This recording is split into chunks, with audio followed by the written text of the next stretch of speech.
Hey guys, this is Anton and Linda with Coaching Hub, and we have Shelly with us, who is an empowerment and confidence coach. Shelly, say hi to our folks. Hi, everyone. We love that you take the time to be with us here, and Linda will kick off with the first question. Okay, so I'd like to jump in and ask the question right away. What is your favorite coaching tip that you'd like to pass on to all of your clients? What is my favorite coaching tip? So my favorite coaching tip is be authentic and just be real, because sometimes when we're in that moment, we try to be somebody else. And when we just let that go and be ourselves, we can actually be much more confident in moving forward with whatever that is. Absolutely. I agree with you 100%. And so the next question I have for you, Shelly, is if you could tell me your story about why you became a coach, and is it a part of who you are, or is it an experience that brought you to coaching? So that's a pretty big question, but I'm going to answer it because my coaching experience is a very personal one. And I was in career development for a long time, and I still am.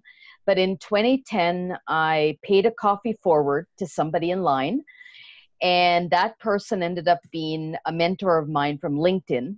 And we ended up sitting down after, being in this educational type seminar together, and sitting down, and I was telling him that I wanted to be a different kind of a coach, that the majority of students that were coming in to see me, it wasn't so much about their credentials, but really about their confidence.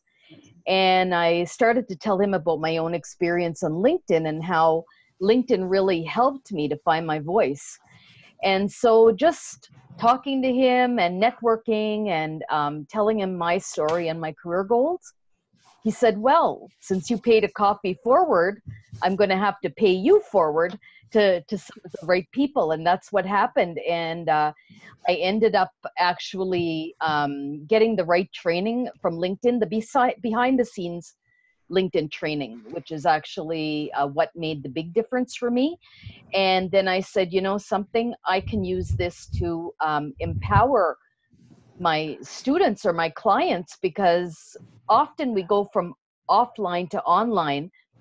But in my case, I went from online to offline. I built my confidence online and actually used that as a catalyst. And so that's how it all came to be. And, then it went on to be, now I'm a keynote, and now I use it with women to empower women. And it's just taken off. So yes, I will still work with a lot of students at the University of Toronto, but I also have my own business. And I do a lot with my workshop, LinkedIn and High Heels, Rise Up and Lead Online, with women business leaders. What an incredible story. That's so cool, like paying it forward and turns into this whole journey for you. I love that. So what kind of coaching do you provide, and what's a high level view of your process?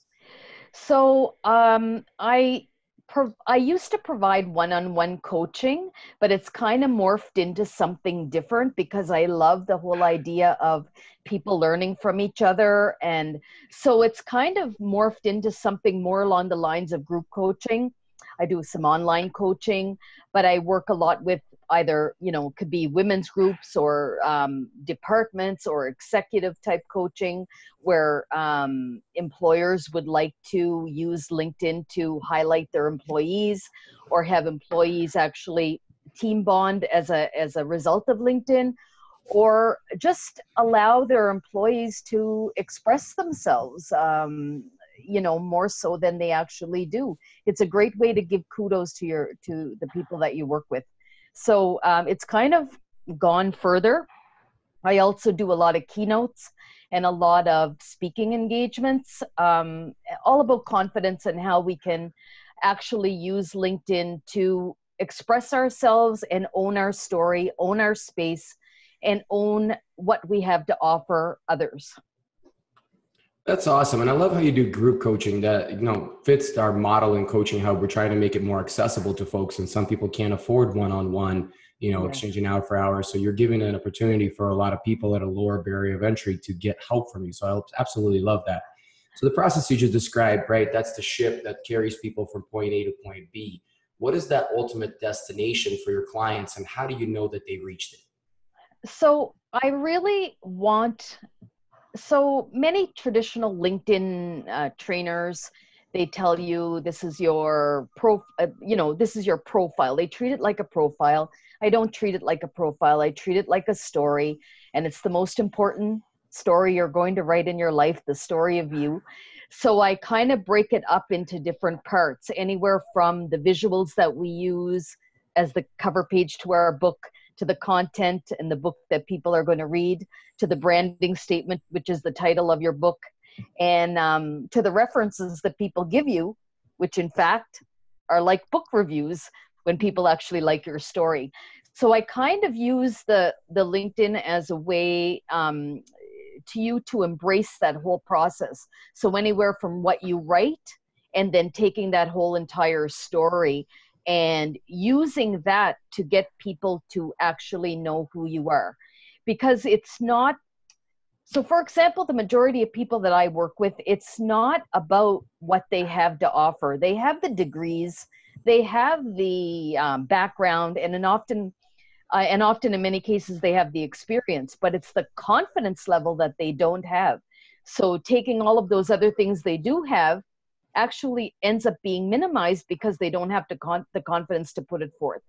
So my ultimate goal and mission in everything that I do is always to build confidence, and it's always a work in progress, but to get to the point where people are confident about what they have to offer, how they say it, and how they own it. Next question that I have for you is, what qualities are present in your ideal match of someone that you like to work with? I love to work with women, and how I realized that it was a group that I really wanted to work with was a few years ago. I was at Lean In Canada. I'm sure you realize or you know about the book, Sheryl Sandberg's book, Lean In.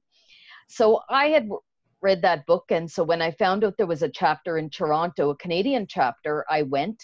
And I was talking to all of these women, like high-powered women. They walked in, lean in into the inn, and they were just like, they had this confidence and they owned this space. Then I started to talk to them about LinkedIn, and it became all about, they became small. They didn't want to talk about it. And then I said, I came back and I decided to make some coffee chats. It's a big thing in Toronto with coffee chats. So I was making all kinds of coffee chats with them and basically talking about LinkedIn, but not just the tool, but how they felt about being on there. And then taking them to their profiles and saying to them, is this you? Because it certainly doesn't resemble the kind of person I just met in person.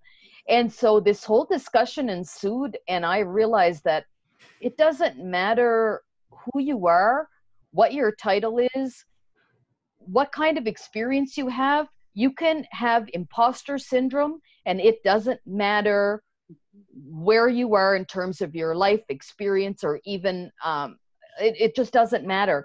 We all experience at some point in our lives, and to think that those women actually experienced it, a light went on, and I said, wow, this is it. I have to empower these women online. I love the name. I love your mission. I love what you're doing. And imposter syndrome is a real, nasty thing for people to deal with. And you're absolutely right. We've all been there. We've all dealt with it. We probably will all be there again, and we'll all deal with it again. Yes. So Shelly, thanks so much for having the time, to be on with us. What's the best way for folks to reach you? I think LinkedIn is actually the best way to reach me, because it is my business, and I'm on there every day.